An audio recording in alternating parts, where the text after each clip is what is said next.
Pagi itu, matahari belum sepenuhnya naik. Kabut tipis masih menggantung di atas sawah, dan aroma rumput basah menyatu dengan bau kopi yang baru diseduh. Raffi berdiri di depan cermin kecil di dinding dapur rumahnya.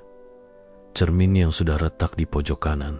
Ia mengangkat kemeja lusuhnya, menghaluskan lipatan yang tak mungkin benar-benar rapi. Sepatu yang ia pakai adalah sepatu bekas yang sudah beberapa kali ditambal. Di tangan kirinya, ia memegang sebuket kecil bunga dari tukang bunga di pasar. Uangnya pas untuk itu saja. Hari ini Raffi berniat datang ke rumah Maya untuk melamar, bukan dengan cincin mahal atau amplop tebal, melainkan dengan niat yang rapi dan sederhana.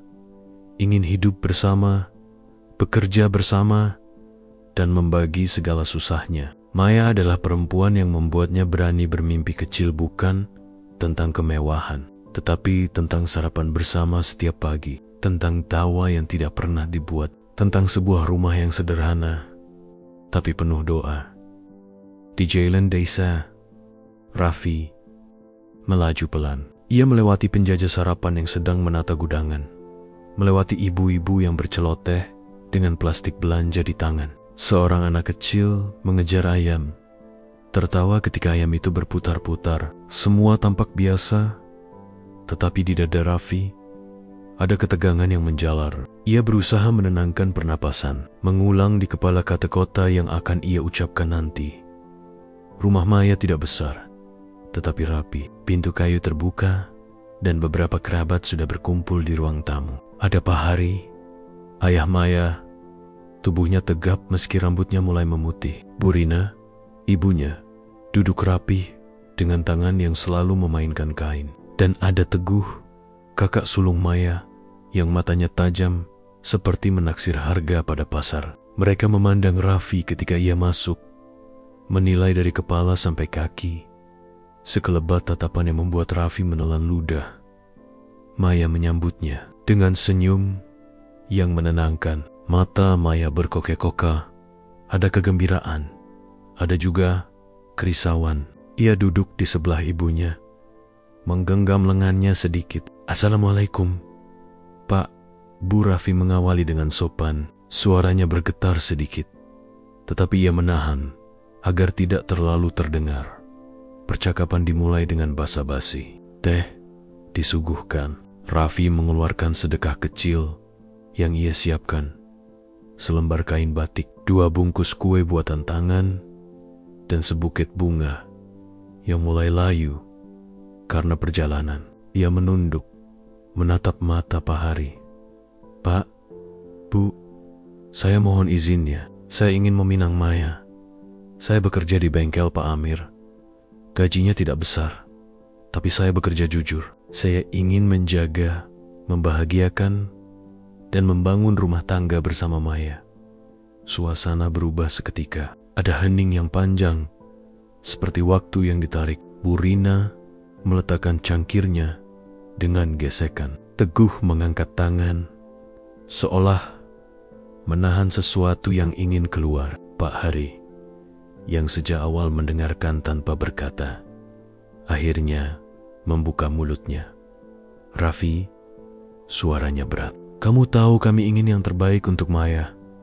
Kami bukan orang yang menuntut kemewahan, tapi hidup itu butuh kepastian. Bengkel, kapan bisa punya rumah? Kapan bisa memastikan anak istrimu tidak kekurangan?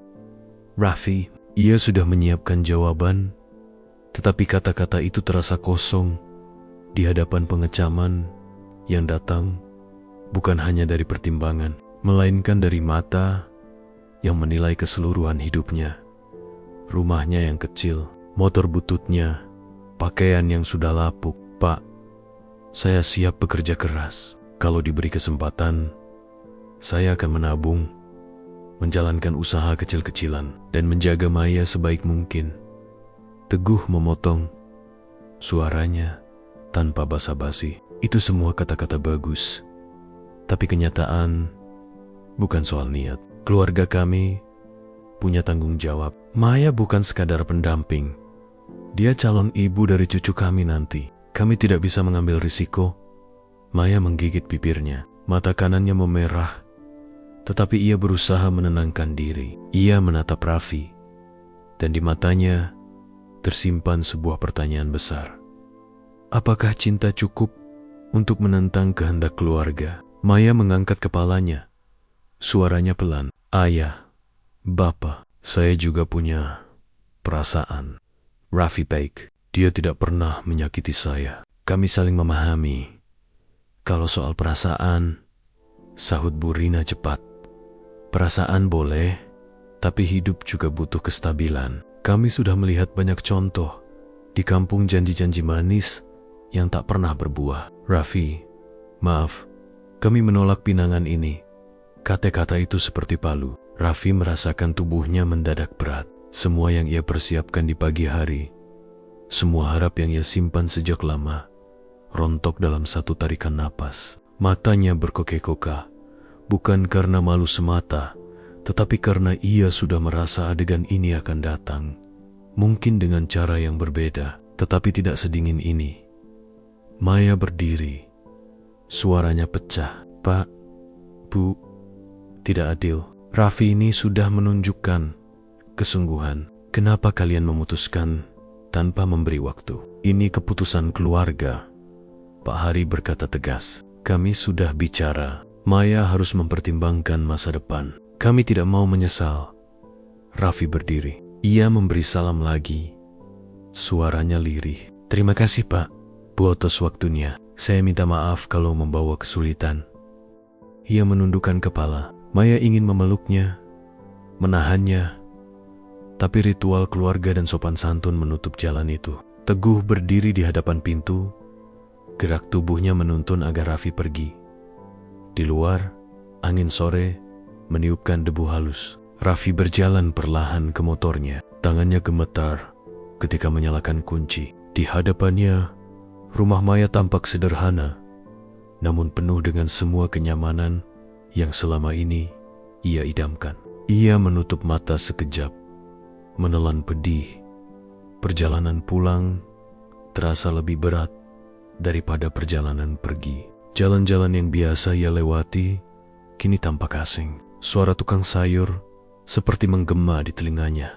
Ia sampai di depan rumah kecilnya, rumah yang sudah lama mempunyai dinding berlobang, atap bocor saat hujan lebat. Ibunya yang sedang menumbuk tempe di dapur menoleh. Ia tertegun melihat wajah Raffi. Ada apa nak? Kenapa pulang cepat?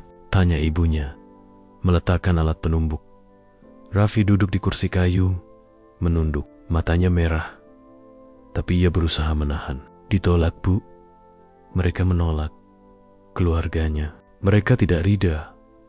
Ibunya menarik napas panjang. Ia menepuk punggung Raffi dengan lembut. Nak, hidup itu kadang menampar, tapi jangan biarkan tamparan itu membuatmu lupa jalan.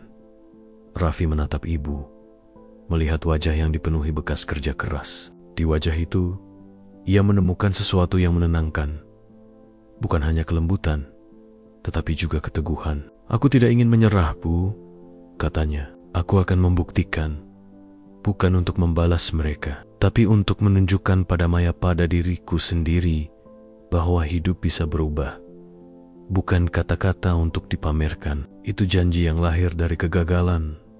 Janji yang membuatnya berdiri tegap meski tubuhnya lelah. Ia mengerjakan malam itu, menyusun rencana kecil, belajar lebih giat, menabung setiap sisa uang, menambah keterampilan, memperbaiki hubungan dengan orang-orang yang bisa membantunya. Itu rencana sederhana, seperti dirinya. Raffi duduk di serambi, memandang ke arah rumah Maya yang jauh di balik sawah. Langit perlahan berwarna jingga, dan burung-burung pulang ke sarang. Raffi menutup mata, merasakan kesunyian yang bukan lagi kemurungan semata, melainkan ruang untuk bertekun. Kalau kelak aku menjadi apa-apa, bisiknya pada malam, aku ingin menjadi orang yang tak melupakan asalnya, yang tidak memandang hina mereka yang sederhana. Dan jika waktu memungkinkan, aku ingin menunjukkan bahwa kesetiaan lebih kuat dari perhiasan di rumah yang sama, jauh dari tatapan orang kampung yang sibuk menilai. Bibit tekad mulai tumbuh, menutup dengan sebuah janji kecil bukan janji untuk balas, melainkan janji untuk bertumbuh, perlahan, sabar, dan dengan doa yang tak pernah putus. Waktu berjalan pelan, seolah ingin memperpanjang rasa sakit di hati Raffi.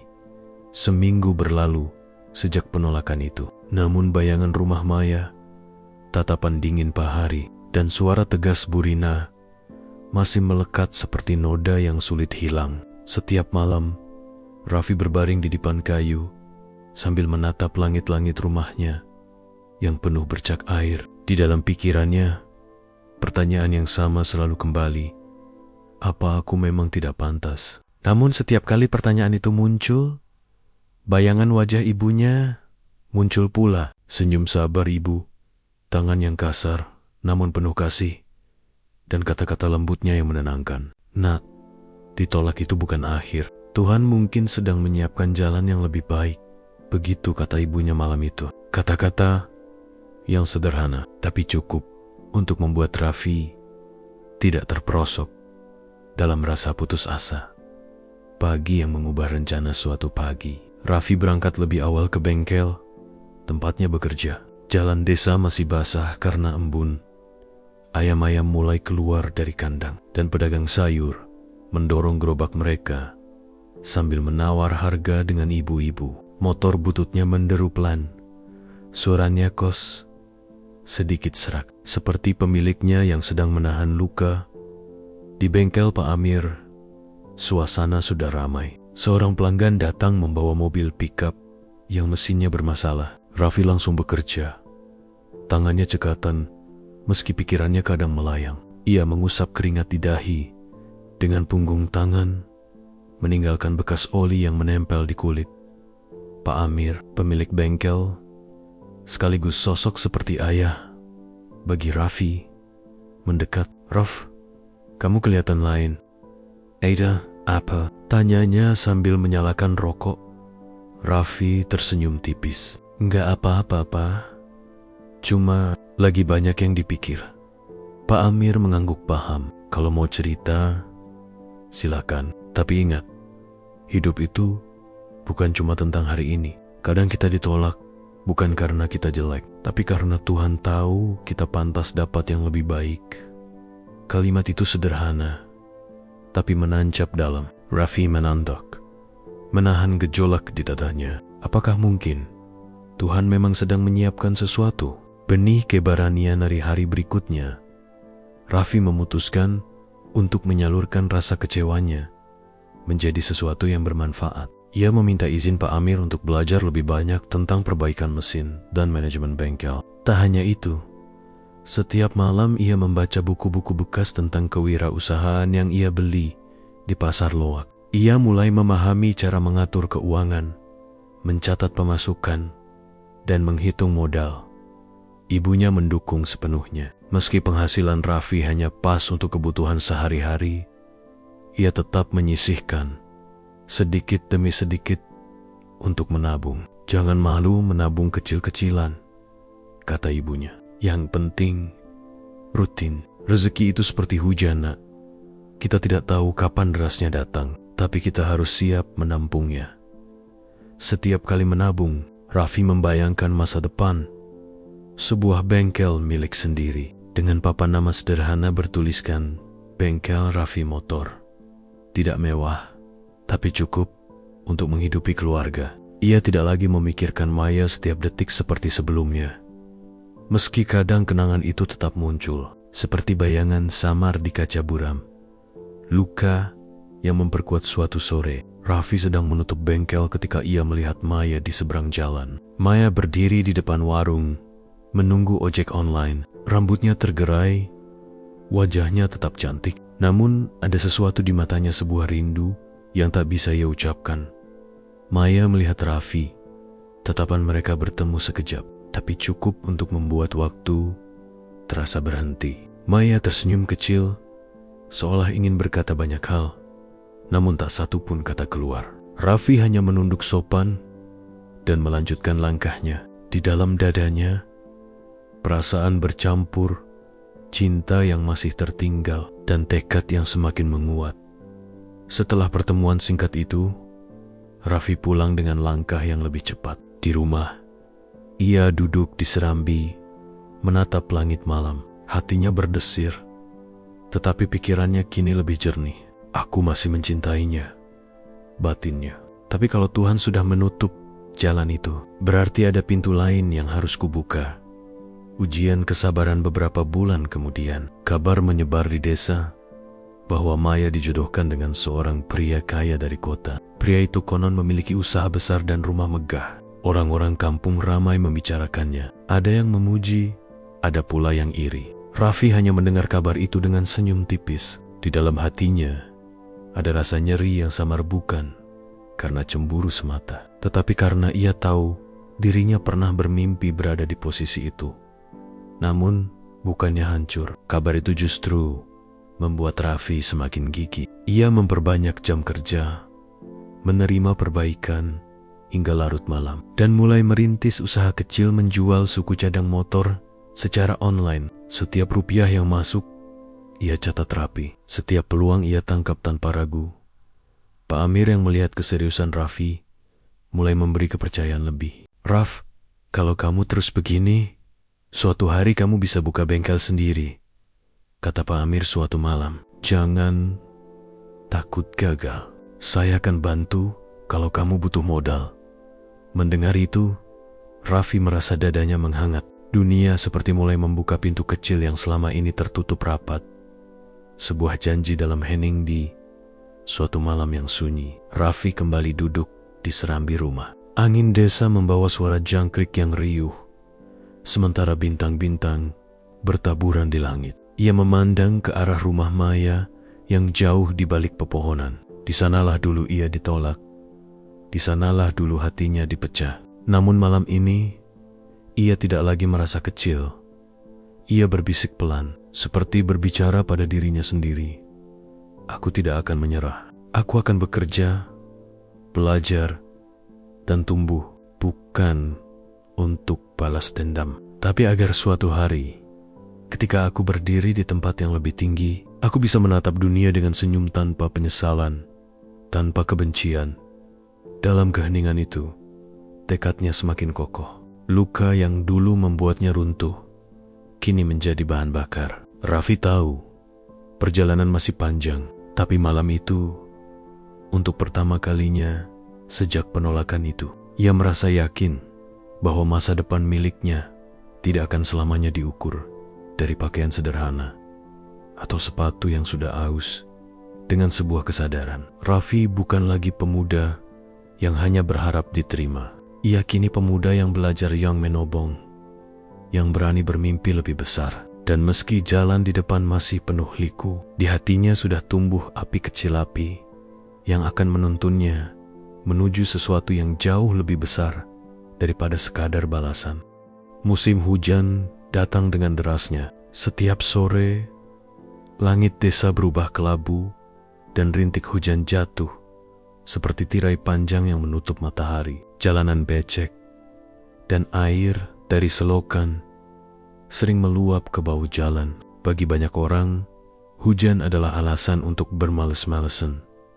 Tetapi bagi Raffi, hujan hanyalah latar suara ketika ia bekerja. Suara air yang menetes dari atap bengkel bercampur dengan dentingan logam dan deru mesin, sebuah harmoni yang mulai menjadi musik. Kesehariannya sudah hampir 2 tahun sejak hari pahit ketika ia ditolak menta-menta oleh keluarga. Maya, luka itu memang masih ada, tapi kini tidak lagi berdarah. Raffi belajar menahan perih dan menyalurkannya menjadi tenaga. Setiap tetes keringat di bengkel, setiap catatan keuangan yang ia buat dengan pensil tumpul adalah batu kecil yang ia susun untuk membangun masa depannya.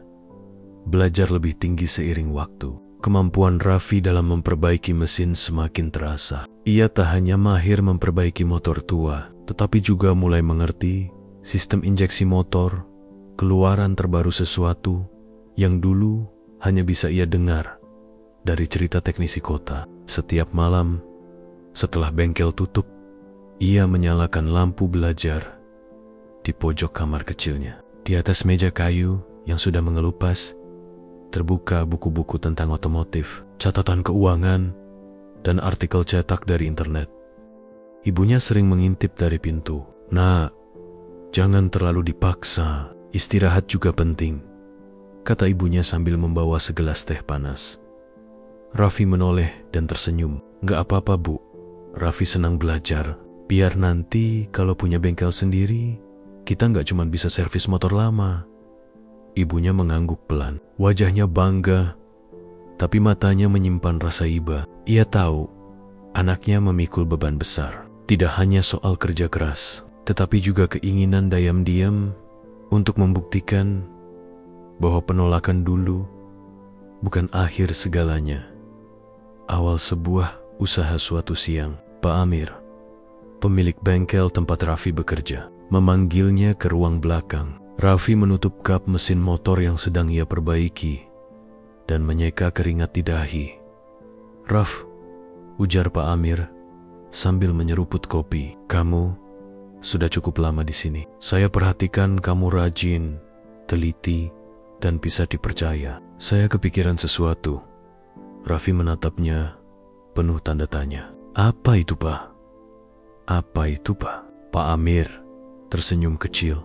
"Bengkel saya ini sudah tua. Saya ingin membuka cabang kecil di desa sebelah. Bagaimana kalau kamu yang mengelolanya? Saya akan bantu modal awal, tapi kamu harus siap mengurus semuanya sendiri." Raffi terdiam. Tawaran itu seperti cahaya yang tiba-tiba menembus langit mendung. Cabang bengkel berarti kesempatan besar, kesempatan untuk menguji kemampuannya, kesempatan untuk menabung lebih banyak, dan mungkin awal dari mimpinya memiliki usaha sendiri. Saya mau, Pak," jawab Raffi mantap, meski jantungnya berdegup kencang. Pak Amir menepuk bahunya. "Bagus. Kamu pantas dapat ini. Tapi ingat, mengelola bengkel bukan hanya soal memperbaiki mesin. Kamu harus pandai mengatur uang, memimpin karyawan, dan melayani pelanggan. Jangan takut belajar." Hari itu menjadi titik baru. Raffi pulang dengan hati penuh semangat. Di serambi rumah, ia menceritakan kabar itu kepada ibunya yang langsung memeluknya erat. "Alhamdulillah," ucap ibunya dengan mata berkaca-kaca. "Lihat, Nak, Tuhan selalu punya cara membuka jalan." Bayangan masa lalu meski sibuk mempersiapkan bengkel baru, bayangan maya kadang masih datang diam-diam. Suatu malam, ketika Raffi sedang memeriksa laporan keuangan, ia mendengar kabar dari tetangga. Maya telah menikah. Suaminya, seorang pengusaha muda dari kota, sempat menjadi bahan pembicaraan karena pesta pernikahannya yang mewah.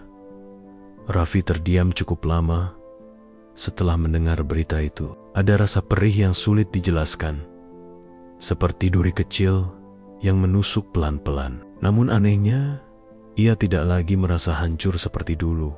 Hanya ada sisa rindu yang samar dan sebuah doa lirih, semoga dia bahagia, meski bukan denganku.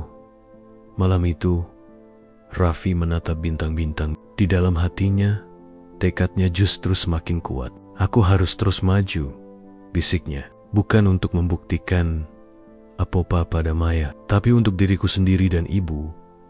Tantangan pertama bengkel cabang akhirnya resmi dibuka. Letaknya di pinggir jalan raya desa sebelah, dekat terminal kecil yang ramai dengan lalu lalang angkot dan tukang ojek. Hari-hari pertama penuh tantangan. Beberapa pelanggan ragu mempercayakan motor mereka kepada bengkel baru. Ada juga pesaing yang sengaja memasang harga lebih murah untuk menjatuhkannya. Raffi tidak menyerah. Ia menyapa setiap pelanggan dengan sopan, memastikan pekerjaannya rapi, dan memberikan garansi perbaikan. Perlahan, kejujuran dan keterampilannya mulai dikenal. Pelanggan pertama mungkin hanya 3 atau 4 orang sehari, tetapi minggu demi minggu jumlahnya bertambah.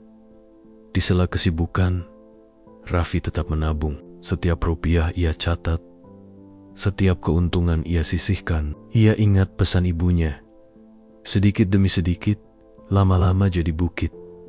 Pertemuan yang menggetarkan suatu sore. Hujan turun deras ketika Raffi sedang menutup bengkel. Seorang perempuan datang tergesa-gesa menuntun motor yang bannya bocor. Raffi segera membantu menuntunnya masuk ke bawah atap. Ketika perempuan itu menanggalkan helmnya, Raffi tertegun. Itu Maya. Wajahnya masih cantik seperti dulu, tetapi ada perubahan. Raut lelah tampak jelas, dan senyum yang dulu cerah kini terasa hambar. Maya menatap Raffi dengan mata yang sedikit bergetar. "Raffi," suaranya pelan, nyaris tenggelam oleh suara hujan. "Kamu sekarang punya bengkel sendiri?" Raffi menunduk sopan, menahan campuran perasaan yang bergejolak. "Iya, alhamdulillah, ini masih kecil, tapi lumayan." Maya tersenyum tipis, namun matanya seperti menyimpan cerita panjang. "Selamat." "Ya, kamu memang pantas." Hanya itu percakapan mereka sore itu. Setelah bannya selesai diperbaiki, Maya pamit tanpa banyak kata. Raffi hanya menatap punggungnya yang menjauh, bertanya-tanya apa yang sebenarnya terjadi di balik senyum letih itu. Api yang menyala lebih terang pertemuan singkat itu mengguncang hati Raffi, tapi bukan membuatnya goyah. Justru, ia merasa semakin mantap untuk melangkah ke depan. Ia sadar bahwa masa lalu tak bisa diulang, dan kebahagiaan sejati tidak datang dari mengejar orang yang telah memilih jalan lain. Malam itu, ia kembali duduk di serambi rumah, memandangi hujan yang masih turun rintik-rintik. Ibunya duduk di sampingnya, menatap langit yang sama. "Ibu," kata Raffi pelan, "kalau kita terus berusaha, kira-kira berapa lama sampai Raffi bisa punya bengkel sendiri, tanpa bantuan siapapun?" Ibunya tersenyum hangat. "Itu semua rahasia Tuhan, Nak. Tapi kalau kamu terus jujur, rajin, dan sabar, mungkin lebih cepat dari yang kamu bayangkan." Raffi mengangguk. Di dalam hatinya, api semangat menyala lebih terang. Pertemuan dengan Maya bukan lagi luka, melainkan pengingat bahwa hidup selalu memberi pilihan. Tenggelam dalam masa lalu atau melangkah menuju masa depan. Dan Raffi memilih yang kedua, untuk terus berjalan meski jalannya terjal. Demi mimpi yang semakin jelas di depan mata, dengan gambaran seorang pemuda yang mulai menapaki tangga kesuksesan. Luka lama kini telah berubah menjadi bahan bakar. Dan setiap tetes keringat menjadi bukti bahwa kesabaran, kerja keras, dan doa mampu mengubah nasib. Perjalanan Raffi belum selesai, tetapi sinar di ujung jalan mulai terlihat, meski masih samar di balik hujan malam. Pagi itu, matahari menyapa desa dengan cahaya keemasan yang hangat. Embun di ujung daun masih menetes pelan ketika Raffi membuka pintu bengkel barunya. Udara dingin pagi bercampur dengan aroma oli dan besi yang khas, aroma yang selama ini menjadi bagian dari perjuangan hidupnya. Di papan kayu sederhana bertuliskan, "Bengkel Raffi Motor." Cat putih mulai sedikit pudar terkena hujan, tapi justru menambah kesan bahwa tempat ini sudah menapaki perjalanan.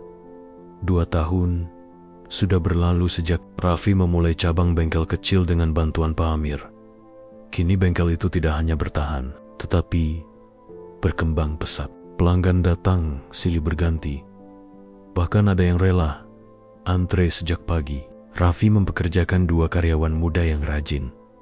Dan setiap malam, ia selalu menutup buku keuangan dengan rapi. Tabungannya semakin hari semakin tebal. Mimpinya yang dulu hanya berupa gambar samar kini mulai terlihat nyata di depan mata. Suatu sore, ketika bengkel sudah hampir tutup, Pak Amir datang. Rambutnya yang mulai memutih basah oleh keringat. Setelah pulang dari bengkel utama, ia duduk di kursi panjang, menyalakan rokok, lalu menatap Raffi dengan senyum yang berbeda dari biasanya. "Raff, saya mau bicara serius," katanya sambil meniup asap rokok. Raffi berhenti menulis laporan. "Ada apa, Pak?" "Pak, saya sudah tua. Saya tidak bisa selamanya mengelola bengkel utama. Anak-anak saya semua kerja di kota. Tidak ada yang mau meneruskan usaha ini. Saya ingin menawarkan sesuatu padamu. Pak Amir menatap tajam. Matanya penuh keyakinan. Bagaimana kalau kamu ambil alih bengkel utama? Saya akan jual dengan harga khusus. Kamu sudah saya anggap seperti anak sendiri. Dan saya percaya kamu bisa melanjutkan usaha ini dengan baik. Raffi terdiam. Kata-kata itu seperti petir yang menyambar di siang bolong. Bengkel utama adalah pusat semua usaha Pak Amir. Lebih besar, lebih strategis, dan tentu saja lebih berisiko. Membelinya berarti melangkah ke tingkat yang sama sekali baru. Pak, suara Raffi nyaris berbisik. Itu besar sekali. Saya takut tidak sanggup. Pak Amir menepuk bahu Raffi. Rasa takut itu wajar, tapi saya sudah lihat sendiri cara kamu bekerja. Kamu jujur, rajin, dan pandai mengatur uang. Saya yakin kamu bisa. Anggap ini bukan hanya bisnis, tapi juga cara untuk menolong saya. Saya tidak ingin usaha ini jatuh ke tangan orang yang tidak peduli. Malam itu, Raffi pulang dengan kepala penuh pikiran. Di serambi rumah, ia menceritakan tawaran itu kepada ibunya. Wanita tua itu mendengarkan dengan seksama. Matanya lembut namun penuh kebanggaan. Nak, katanya perlahan, kesempatan seperti ini tidak datang dua kali. Kalau kamu yakin, ambil. Ibu tahu kamu bisa. Raffi memandang wajah ibunya yang mulai keriput. Dari mata wanita itu, ia mendapat keberanian. Dalam hati, ia tahu inilah saatnya melangkah lebih jauh. Perjuangan menyusun modal meski Pak Amir menawarkan harga khusus. Bengkel utama tetap membutuhkan modal besar. Raffi menghitung tabungannya berkali-kali. Ia sudah menabung dengan disiplin, tapi uangnya masih kurang. Jalan satu-satunya adalah meminjam ke bank, sesuatu yang selama ini ia hindari karena takut terjerat hutang.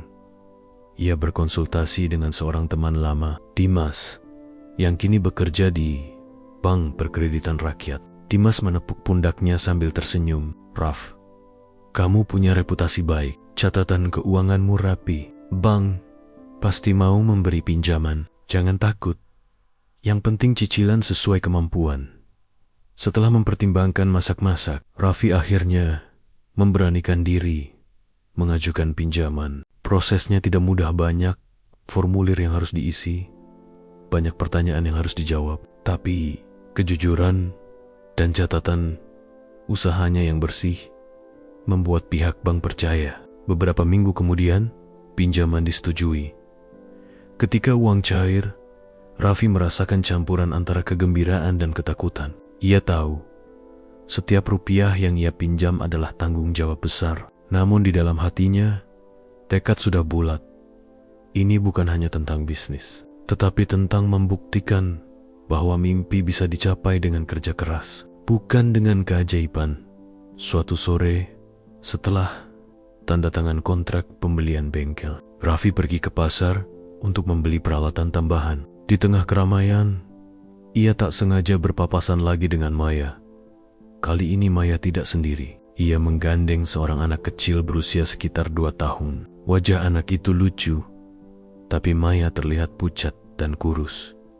Raffi, sapanya pelan.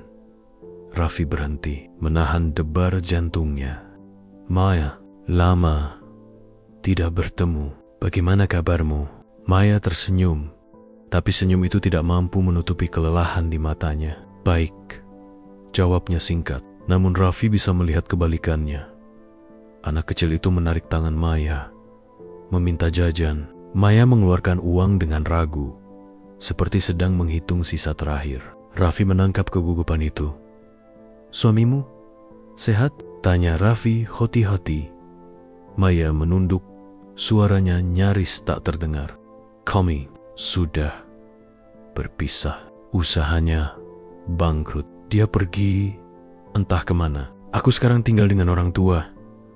Raffi terdiam, merasakan sesuatu yang sulit dijelaskan. Rasa iba, sedih, sekaligus kenangan lama yang tiba-tiba menyeruak. Namun, ia menahan diri. "Semoga kamu kuat, Maya," katanya lembut. "Kalau butuh bantuan, jangan sungkan."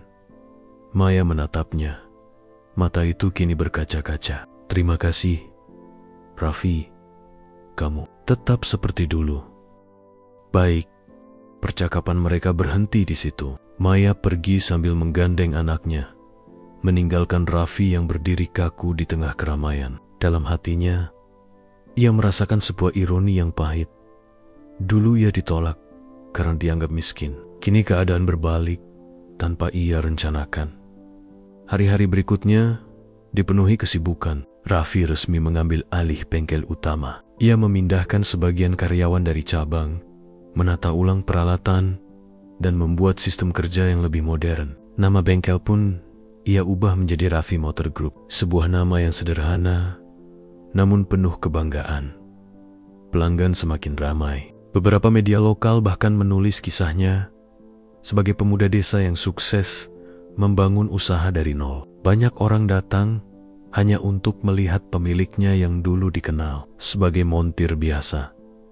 Meski kini hidupnya mulai berkecukupan, Raffi tetap menjaga kesederhanaan. Ia masih tinggal di rumah yang sama bersama ibunya. Ia tetap menyapa tetangga, tetap makan di warung kecil, dan tetap menolak gaya hidup mewah. Bagi Raffi, kesuksesan bukan alasan untuk meninggalkan akar.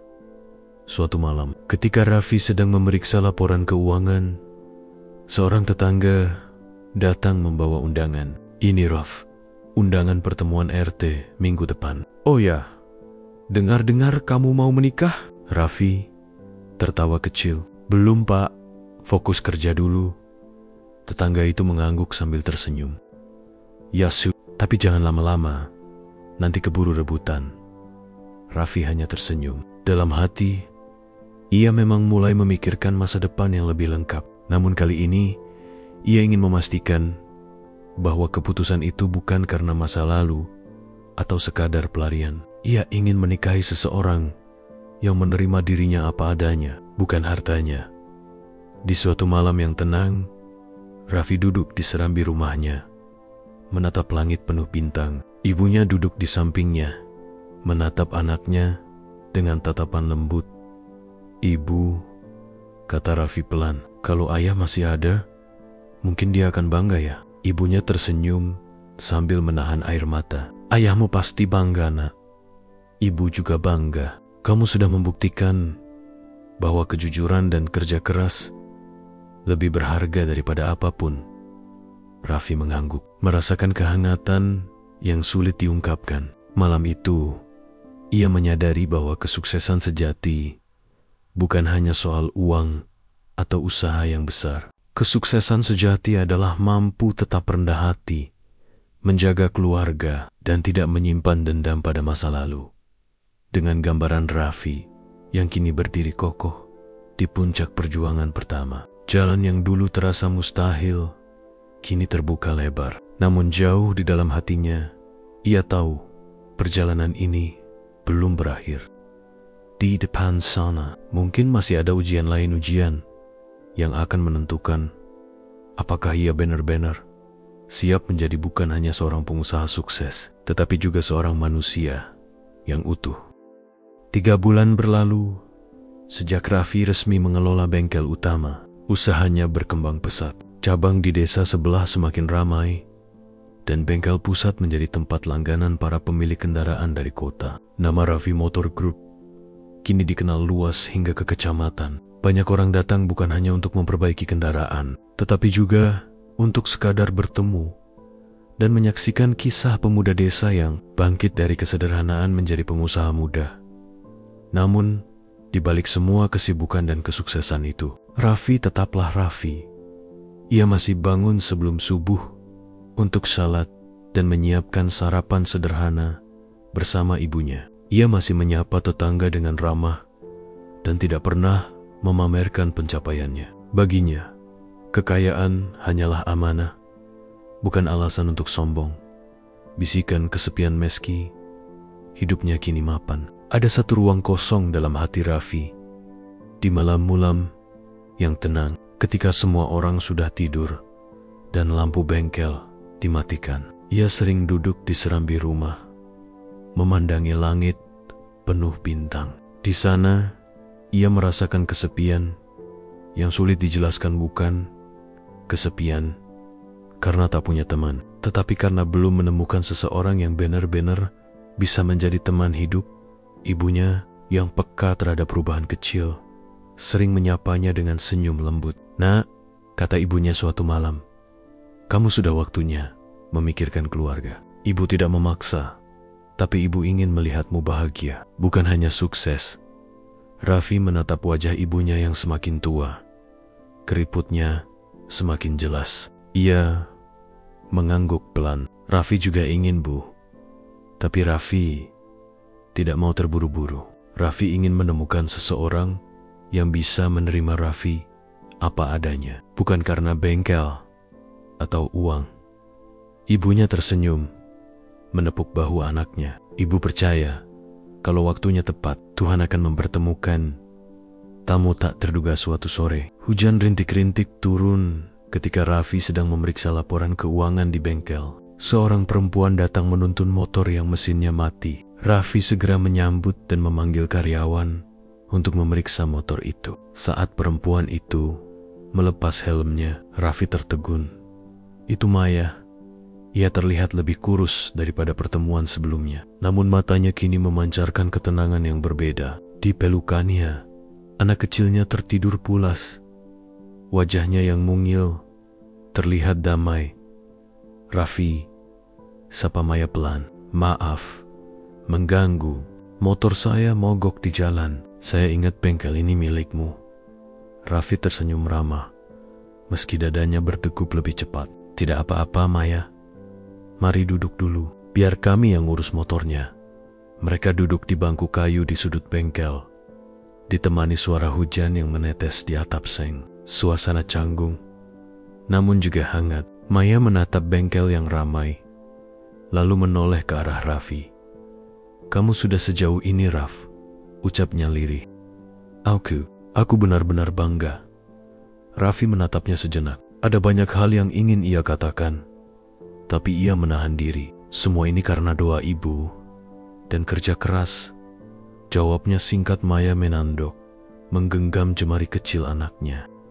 "Duh, aku salah menilai. Aku dan keluargaku terlalu melihat harta. Sekarang aku paham. Kesetiaan dan kejujuran jauh lebih berharga." Raffi diam. Kata-kata itu seperti membuka luka lama yang sudah mengering. Ia merasakan getir masa lalu, tapi tidak ada lagi amarah di dalamnya. Hanya ada rasa iba dan sedikit rasa sayang yang kini berubah menjadi doa. "Semua orang pernah salah langkah, Maya," ujar Raffi akhirnya. "Yang penting kita belajar darinya." Maya menatapnya, matanya berkaca-kaca. "Terima kasih, Raffi. Kamu tetap baik. Meski aku dan keluargaku dulu menyakitimu, aku hanya bisa mendoakanmu bahagia." Raffi mengangguk, memberi senyum hangat. "Terima kasih. Terima kasih, Maya. Semoga kamu dan anakmu juga selalu diberi kebahagiaan." Pertemuan itu berakhir dengan saling menghormati. Tidak ada janji, tidak ada permintaan maaf yang berlebihan. Hanya dua hati yang akhirnya berdamai dengan masa lalu. Seseorang yang tiba-tiba hadir beberapa minggu setelah pertemuan dengan Maya. Kehidupan Raffi kembali seperti biasa hingga suatu pagi di pasar desa. Ia bertemu dengan seorang perempuan bernama Zahra. Pertemuan itu sederhana. Raffi menolongnya ketika keranjang belanjaannya hampir terjatuh. Zahra adalah guru sekolah dasar yang baru pindah ke desa itu. Wajahnya teduh, tutur katanya lembut, dan matanya memancarkan ketenangan yang jarang Raffi temui. Awalnya, pertemuan mereka hanya sebatas sapa di pasar atau di jalan. Namun seiring waktu, mereka mulai sering berbincang. Zahra tertarik mendengar kisah perjuangan Raffi, sementara Raffi kagum dengan kesabaran dan kebaikan hati Zahra yang mengajar anak-anak dengan penuh kasih. Suatu sore, ketika mereka duduk di warung kecil menikmati teh hangat, Zahra berkata pelan, "Raffi, kamu orang yang luar biasa. Bukan karena usahamu besar, tapi karena kamu tetap rendah hati. Raffi tersenyum. Kata-kata itu menembus dinding kesepian yang selama ini ia simpan. Ada sesuatu pada Zahra yang membuatnya merasa dilihat, bukan karena status atau kekayaan, tetapi karena jiwanya, restu seorang ibu. Hubungan Raffi dan Zahra berkembang dengan cepat, namun tetap dalam batas kesopanan. Mereka saling mengenal keluarga, saling bertukar cerita tentang mimpi dan masa depan. Ibunya Raffi, yang awalnya hanya mengamati dari jauh, akhirnya berkata suatu malam, "Nak, ibu suka Zahra. Dia perempuan yang baik, sederhana, dan sabar. Kalau kamu serius, ibu merestui." Raffi merasakan hatinya menghangat. Restu ibunya adalah hal yang paling ia tunggu. Beberapa minggu kemudian, dengan niat yang tulus, ia datang ke rumah Zahra bersama ibunya untuk melamar. Tidak ada perhiasan berlebihan, tidak ada pesta mewahannya, niat baik dan doa.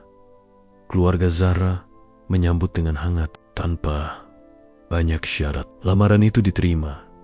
Undangan yang menggemparkan ketika kabar pertunangan Raffi dan Zahra menyebar, desa kembali ramai. Banyak yang bahagia, banyak pula yang terkejut, terutama keluarga Maya. Pak Hari, ayah Maya, mendengar kabar itu dari tetangga. Wajahnya yang dulu angkuh, kini terlihat muram. Ia tahu, pemuda yang dulu ia tolak karena dianggap miskin, kini menjadi pengusaha sukses dan akan menikah dengan perempuan yang tulus. Beberapa hari sebelum pernikahan, Maya datang diam-diam ke bengkel. Ia membawa sebuah amplop kecil berisi doa dan ucapan selamat. "Raffi," katanya dengan suara bergetar, "aku datang bukan untuk mengganggu. Aku hanya ingin mengucapkan selamat. Zahra beruntung mendapatkanmu. Semoga kalian bahagia selamanya." Raffi menerimanya dengan senyum tulus. "Terima kasih Maya. Semoga Tuhan juga memberi kebahagiaan untukmu dan anakmu." Di mata Maya, air mata menetes, namun ia memaksakan senyum. Kali ini bukan karena penyesalan semata, tetapi karena ia benar-benar merelakan hari bahagia hari pernikahan tiba. Desa menjadi saksi kesederhanaan yang penuh makna. Tidak ada mobil mewah, hanya tenda biru, kursi plastik, dan doa dari para tetangga. Raffi mengenakan jas sederhana, sementara Zahra tampil anggun dengan kebaya putih. Di samping mereka, ibu Raffi berdiri dengan mata berkaca-kaca, penuh kebanggaan dan syukur. Ketika akad nikah selesai, Raffi menatap Zahra dengan mata yang berbinar. Di dalam hati, ia berbisik, ini adalah jawaban dari semua luka, kerja keras, dan doa yang tak pernah berhenti. Dari keahan, Maya berdiri bersama anaknya, ikut mendoakan dalam diam. Ia tahu, kebahagiaan sejati tidak selalu berarti memiliki, tetapi mampu merelakan dengan pesan yang dalam, bahwa kesetiaan, kejujuran, dan kerja keras pada akhirnya akan menemukan jalannya sendiri. Raffi yang dulu ditolak karena dianggap tidak punya apa-apa, kini menemukan kebahagiaan sejati bukan dari harta, tetapi dari hati yang tulus dan doa yang tak pernah lelah. Masa lalu memang meninggalkan luka, tetapi luka itu pula yang membentuknya menjadi lelaki yang lebih kuat, lebih bijak, dan akhirnya benar-benar bahagia. Hari-hari setelah pernikahan Raffi dan Zahra dipenuhi dengan kebahagiaan. Rumah baru mereka sederhana, namun penuh cinta. Dibangun di samping bengkel utama, agar Raffi tetap dekat dengan pekerjaan yang telah membesarkannya. Setiap pagi Zahra menyiapkan sarapan, sementara Raffi memeriksa bengkel sebelum matahari naik. Suasana rumah mereka selalu hangat, dipenuhi canda tawa dan doa. Namun, kebahagiaan itu bukan berarti tanpa cerita dari masa lalu. Di luar sana, Maya perempuan yang dulu menolak Raffi terus berjuang dalam kehidupannya sendiri. Kabar tentang keadaan Maya kian lama kian terdengar hingga ke telinga Raffi. Meski ia tak pernah sengaja mencarinya, kehidupan Maya setelah penolakan sejak perceraiannya. Maya hidup bersama anaknya di rumah kontrakan kecil di pinggir desa. Setelah pernikahan pertamanya berakhir pahit, ia harus menanggung beban sebagai ibu tunggal. Pekerjaannya sebagai pegawai toko cukup untuk makan sehari-hari, tetapi tidak banyak yang tersisa untuk keperluan lain. Dulu, Maya terbiasa hidup berkecukupan bersama mantan suaminya. Namun kini ia belajar menahan diri. Baju-baju mewah berganti dengan pakaian sederhana. Setiap sen yang ia dapat, ia sisihkan untuk pendidikan anaknya. Di malam hari, ketika anaknya tertidur, Maya sering duduk sendiri di teras kontrakan. Pandangannya kosong. Pikirannya melayang pada keputusan besar yang pernah ia buat. Menolak Raffi.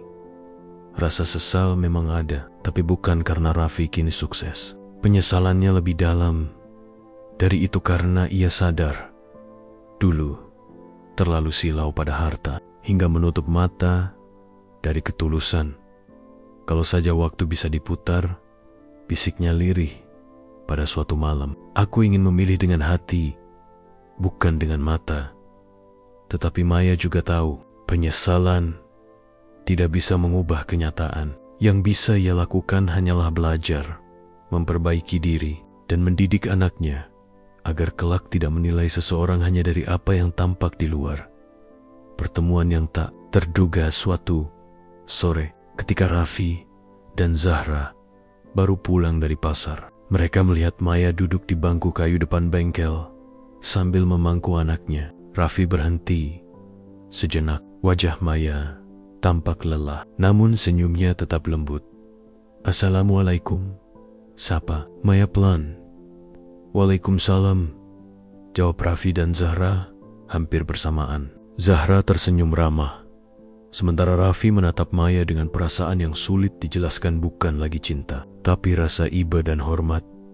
"Aku hanya lewat dan ingin mengucapkan selamat sekali lagi," ucap Maya. "Aku dengar kalian baru pulang dari perjalanan bulan madu. Semoga bahagia selalu." Zahra menatap Maya dengan hangat. "Terima kasih, Maya. Ayo, duduk sebentar. Kita minum teh." Awalnya Maya menolak, tapi Zahra menahan tangannya dengan lembut. Mereka pun duduk bertiga di teras bengkel. Suasana sore itu terasa teduh, seolah angin membawa pesan damai. Maya bercerita singkat tentang pekerjaannya di toko dan sekolah anaknya. Tidak ada keluhan, hanya cerita apa adanya. Raffi mendengarkan dengan penuh perhatian. Sesekali Zahra mengangguk. Matanya menunjukkan rasa simpati yang tulus di tengah percakapan. Zahra berkata, "Maya, kamu perempuan hebat. Tidak mudah menjadi ibu tunggal. Tapi kamu bisa melalui semuanya dengan tegar. Itu luar biasa." Maya tersenyum samar. Matanya sedikit berkaca-kaca. "Terima kasih, Zahra. Kadang berat, tapi anak saya adalah kekuatan terbesar."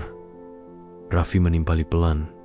"Kehidupan memang tidak selalu sesuai rencana, tapi setiap orang punya jalannya masing-masing. Aku yakin kamu bisa melewati semua ini dengan baik." Maya menatap Raffi sejenak. Di matanya tidak ada lagi rasa memiliki, hanya rasa terima kasih, karena Raffi tetap menjadi orang yang baik. Bahkan setelah semua yang terjadi, badai dalam diam beberapa minggu setelah pertemuan itu. Kabar mengejutkan datang dari desa tetangga. Pak Hari, ayah Maya, jatuh sakit keras. Lelaki yang dulu menolak Raffi dengan kata-kata kasar, kini terbaring lemah di ranjang rumah sakit. Raffi yang mendengar kabar itu dari tetangga hanya terdiam lama. Ia masih ingat betapa keras ucapan Pak Hari ketika melarangnya melamar Maya. Dulu kata-kata yang menohok harga dirinya dan membuat ibunya menangis. Tapi anehnya, Raffi tidak merasa marah. Ia mendatangi rumah sakit bersama Zahra. Ketika mereka tiba, Maya sedang duduk di samping ranjang ayahnya. Wajahnya cemas, matanya merah, Karena kurang tidur, Raffi mengetuk pintu perlahan. Maya menoleh, tampak terkejut melihatnya. Raffi, Zahra, kenapa kalian datang? Kami dengar kabar dari tetangga. Jawab Raffi tenang. Kami hanya ingin menjenguk. Pak Hari membuka mata perlahan. Tatapannya melemah, namun masih menyimpan sisa wibawa. Ia menatap Raffi lama, sebelum akhirnya berbisik. Raffi, maafkan. Dulu. Raffi mendekat, menggenggam tangan lelaki tua itu. Tidak usah dipikirkan, Pak. Semua sudah berlalu. Saya tidak menyimpan dendam. Air mata menetes di sudut mata Pak Hari. Kamu jauh lebih baik dari yang saya kira. Zahra menahan tangis melihat momen itu. Maya hanya bisa menunduk. Bahunya bergetar. Dalam hati, ia merasa malu dan terharu sekaligus. Pemuda yang dulu mereka tolak dengan sombong, kini datang memberi maaf tanpa diminta. Pelajaran untuk semua setelah beberapa minggu dirawat. Kondisi Pak Hari perlahan membaik. Raffi beberapa kali datang menjenguk, bahkan membantu biaya pengobatan tanpa banyak bicara. Maya menolak pada awalnya, namun Raffi hanya tersenyum. Anggap saja ini sebagai bentuk rasa hormat pada orang tua, katanya singkat. Pak Hari akhirnya kembali ke rumah dengan sikap yang jauh lebih lembut. Ia sering menatap Raffi dengan penuh rasa syukur setiap kali pemuda itu berkunjung. Dalam hati, ia menyesali kesombongan masa lalu yang membuatnya buta terhadap ketulusan. Maya pun belajar banyak. Ia kini lebih sering bercerita pada anaknya tentang pentingnya menilai seseorang dari hati, bukan dari apa yang tampak di luar. Jangan seperti nenek dulu, nak, katanya pada suatu malam. Lihatlah orang dari kebaikannya, bukan dari uangnya. Kehidupan baru yang penuh makna sementara itu. Raffi dan Zahra menjalani rumah tangga mereka dengan penuh kesyukuran. Mereka tidak hanya membangun usaha, tetapi juga aktif membantu masyarakat. Raffi membuka program pelatihan bengkel gratis untuk pemuda desa, sementara Zahra mengajar anak-anak yang kurang mampu tanpa meminta bayaran. Suatu sore, ketika Raffi dan Zahra duduk di beranda rumah, Zahra berkata pelan, Raffi, aku bangga padamu. Bukan karena kita punya bengkel besar atau uang banyak, tapi karena kamu tidak pernah berhenti memaafkan dan menolong orang lain. Raffi menatap langit yang mulai memerah. Hidup terlalu singkat untuk menyimpan dendam. Zahra, aku hanya tidak ingin apa yang pernah aku rasakan dulu menjadi beban untuk siapa pun. Zahra menggenggam tangan suaminya. Itu sebabnya kamu layak mendapatkan kebahagiaan ini. Raffi tersenyum. Hatinya terasa damai. Ia tahu, kebahagiaan sejati bukanlah memiliki lebih banyak harta atau membalas dendam pada orang yang pernah meremehkan. Kebahagiaan sejati adalah ketika kita bisa memaafkan, membantu, dan tetap rendah hati meski sudah berada di puncak. Ini menutup perjalanan panjang Raffi dengan pesan yang semakin kuat. Luka di masa lalu bukan untuk disesali, melainkan untuk dijadikan pelajaran. Penolakan, hinaan, dan kesulitan yang pernah ia hadapi kini menjadi bagian dari kisah yang membentuknya menjadi manusia yang lebih baik. Raffi yang dulu hanya pemuda sederhana, kini bukan hanya sukses secara materi, tetapi juga dewasa secara hati. Ia menunjukkan bahwa ketulusan dan kesabaran selalu berbuah indah, meski prosesnya penuh air mata. Dan bagi Maya, penyesalan yang pernah ia rasakan kini berubah menjadi pemahaman bahwa kebahagiaan bukan datang dari memilih yang paling kaya, tetapi dari memilih yang paling tulus di bawah langit senja, desa yang tenang. Raffi memandang Zahra dan ibunya dengan penuh cinta. Dalam hati ia berbisik, inilah hidup yang kuimpikan, bukan hidup penuh kemewahan, tapi penuh cinta, maaf, dan keberkahan. Musim hujan kembali datang. Hujan turun lembut membasahi jalanan desa, meninggalkan aroma tanah basah yang khas. Di rumah barunya, Raffi duduk di beranda bersama Zahra dan ibunya. Dari kayak suara mesin bengkel terdengar samar tanda bahwa usahanya terus berjalan meski pemiliknya memilih beristirahat. Hari itu, Raffi tidak lagi memikirkan omzet atau laporan keuangan. Ia hanya memandang langit kelabu dengan hati yang penuh rasa syukur. Semua yang pernah terasa pahit kini telah menjadi kenangan yang mendewasakan. Dari seorang pemuda sederhana yang dulu dipandang sebelah mata, ia telah menjelma menjadi sosok yang bukan hanya berhasil secara materi, tapi juga matang dalam memaknai hidup. Namun, perjalanan hidup Raffi belum benar-benar berakhir. Ada satu pertemuan terakhir yang akan menutup kisah ini dengan makna yang lebih dalam. Undangan yang mengejutkan suatu pagi, Raffi menerima pesan singkat dari Maya. Pesan itu hanya berisi beberapa kata. "Raffi, bisakah kita bertemu sebentar? Ada hal penting yang ingin aku sampaikan." Tidak perlu lama, Raffi membaca pesan itu berulang kali. Zahra yang melihat raut wajah suaminya menanyakan apa yang terjadi. Raffi menunjukkan pesan itu, berharap tidak menimbulkan salah paham. Zahra hanya tersenyum lembut. "Pergilah Raffi, kadang, untuk menutup masa lalu. Kita memang perlu berbicara," kata Zahra dengan nada penuh pengertian. Raffi menatap istrinya lama, matanya penuh rasa kagum. Zahra begitu dewasa, begitu tulus. Ia mengangguk pelan. "Terima kasih, Zahra." Pertemuan di tepi sungai. Raffi memilih bertemu Maya di tepi sungai kecil, dekat kebun bambu, tempat mereka dulu sering bermain saat remaja. Suasana sore itu teduh. Suara air sungai mengalir pelan, ditemani kicau burung dan gemerisik dedaunan. Maya sudah menunggu ketika Raffi datang. Wajahnya tampak lebih segar dibanding terakhir kali mereka bertemu, meski gurat kelelahan masih terlihat. Di sampingnya, anaknya duduk bermain dengan beta-beta kecil di tepi air. "Terima kasih sudah datang, Raffi," ucap Maya pelan. Raffi mengangguk, berdiri beberapa langkah darinya.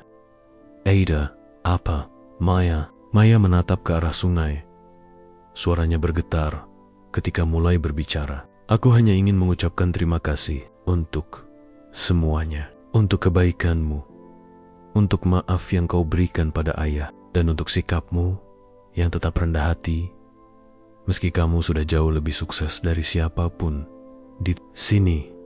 "Aku," Maya menarik napas panjang, menahan emosi. "Aku tahu, aku sudah membuat kesalahan besar di masa lalu, dan aku tahu kita tidak mungkin kembali seperti dulu. Aku hanya ingin kau tahu, aku benar-benar ikhlas sekarang. Aku mendoakanmu bahagia, Raffi.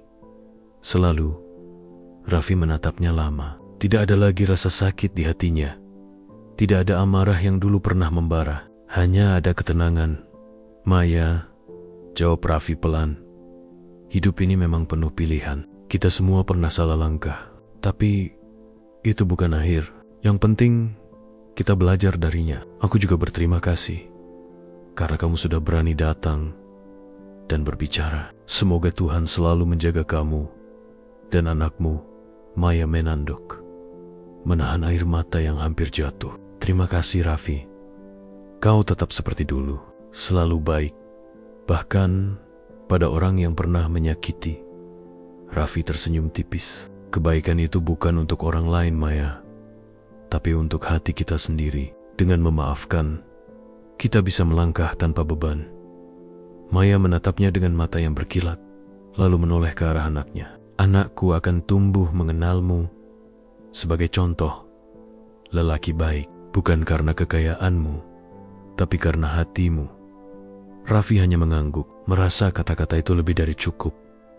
Perpisahan yang damai matahari mulai turun ke balik pepohonan. Senja menebarkan cahaya keemasan di permukaan sungai. Maya berdiri, menepuk bahu anaknya yang masih asyik bermain. "Terima kasih sudah datang, Raffi," katanya lagi. "Semoga hidupmu selalu diberkahi." Raffi menatap Maya, dan anaknya yang mulai berjalan pulang. Dalam hati ia berdoa, semoga Tuhan memberimu kekuatan, Maya. Semoga kamu menemukan kebahagiaan dengan caramu sendiri.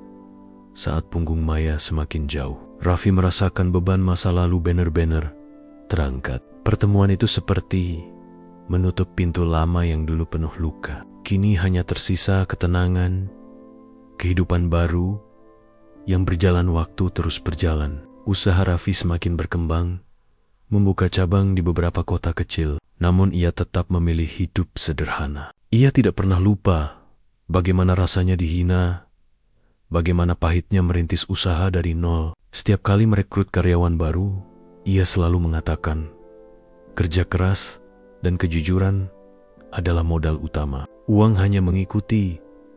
Zahra tetap menjadi pendamping setia. Mereka berdua aktif dalam kegiatan sosial, memberi pelatihan gratis untuk pemuda desa, membantu anak-anak yatim, dan menyalurkan bantuan untuk keluarga kurang mampu. Ibunya yang dulu sempat khawatir Raffi tidak akan menikah, kini menikmati hari tuanya dengan bahagia. Setiap kali menatap rumah penuh canda tawa itu, air matanya selalu menetes karena rasa syukur. Dulu kita pernah diremehkan, Nak, katanya suatu sore ketika duduk bersama Raffi. Tapi lihat sekarang, Tuhan memang selalu menyiapkan rencana yang indah bagi orang yang sabar. Raffi menggenggam tangan ibunya erat. Semua ini karena doa ibu. Tanpa doa ibu, Raffi bukan siapa-siapa. Pesan untuk masa depan.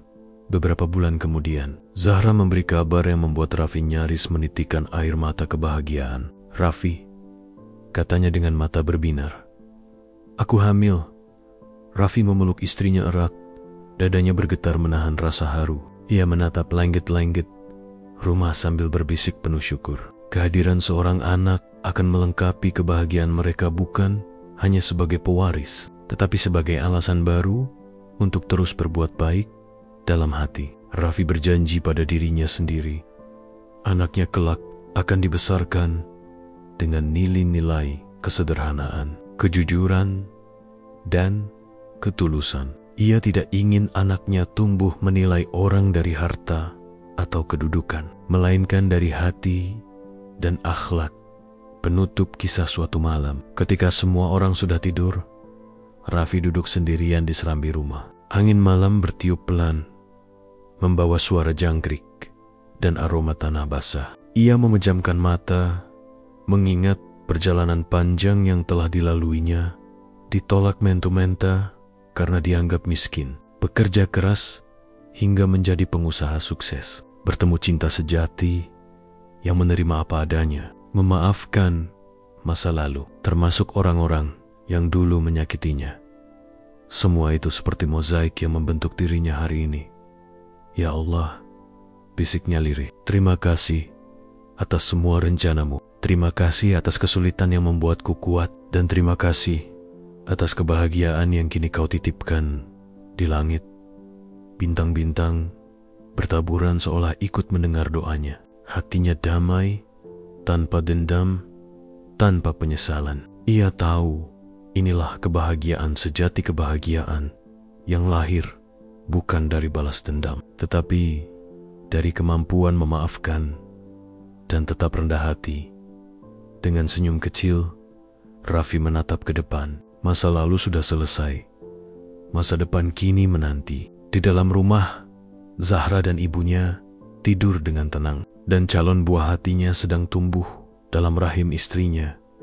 Itulah akhir dari perjalanan panjang. Raffi bukan balas dendam yang ia dapat, melainkan ketenangan hati. Bukan harta yang menjadi kebanggaan, melainkan cinta dan keikhlasan.